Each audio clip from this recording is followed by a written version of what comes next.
because everyone wants more clarification on the election comments.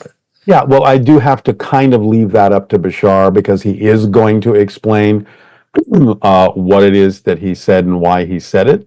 I think the one thing that he is going to explain that I can sort of comment on, because it was unexpected, it was unusual, and it was startling that he would actually have made some sort of comment a little bit more deeply involved with our politics than he ever has been, because that's usually one of the things he has avoided over literally the course of 40 years.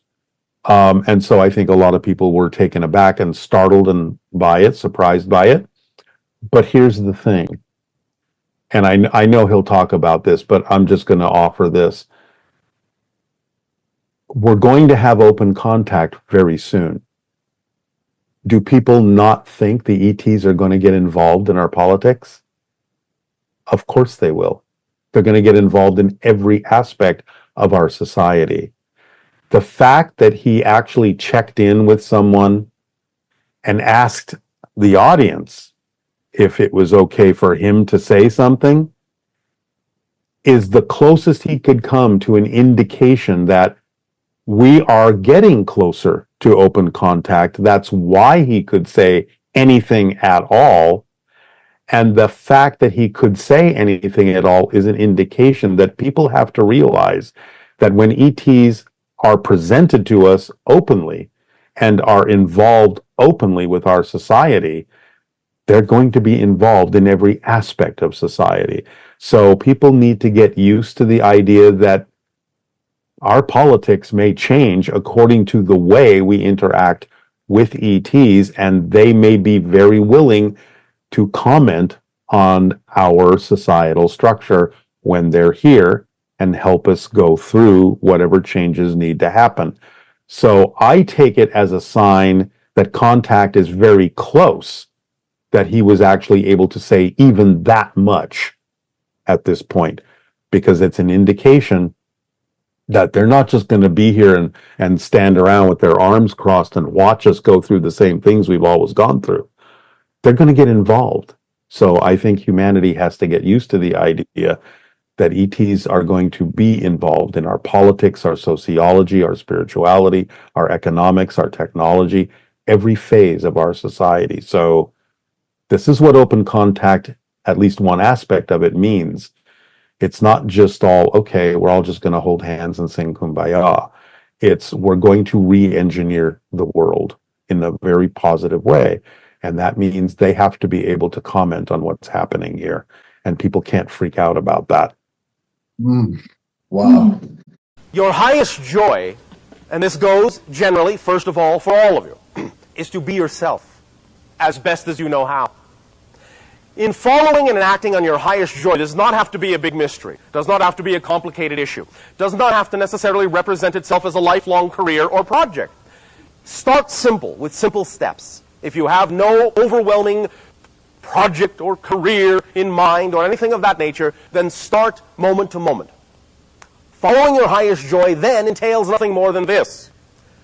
Are you paying attention? Yes. All right, just checking. At every given moment,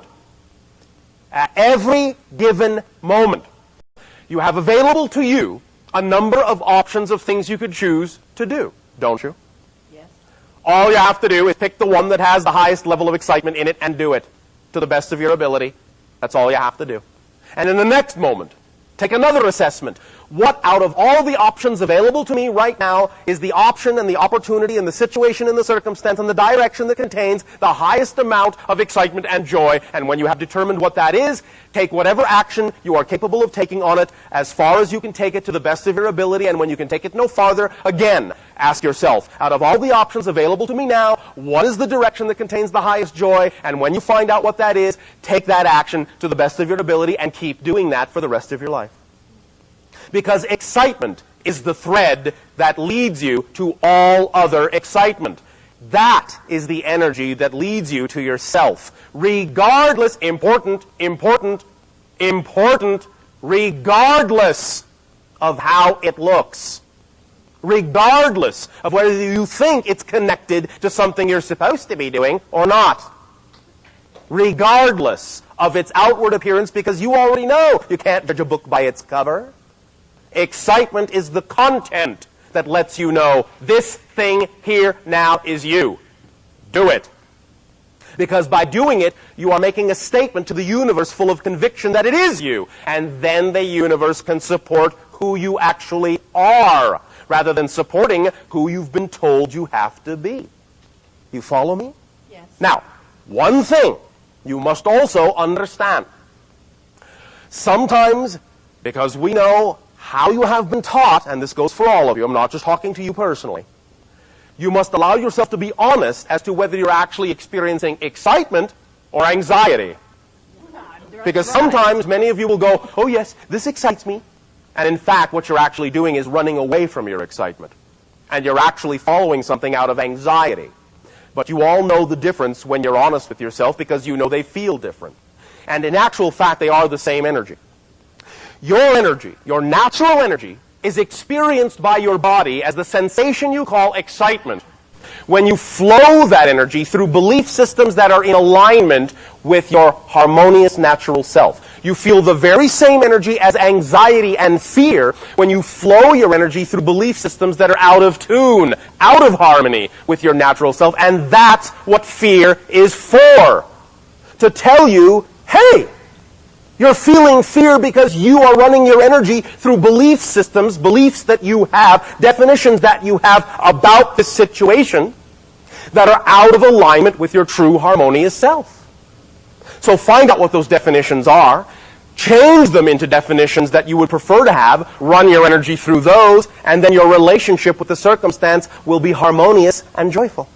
And you will approach it in a manner that is harmonious and joyful. And in approaching it in that manner, you will get a harmonious and joyful effect out of it.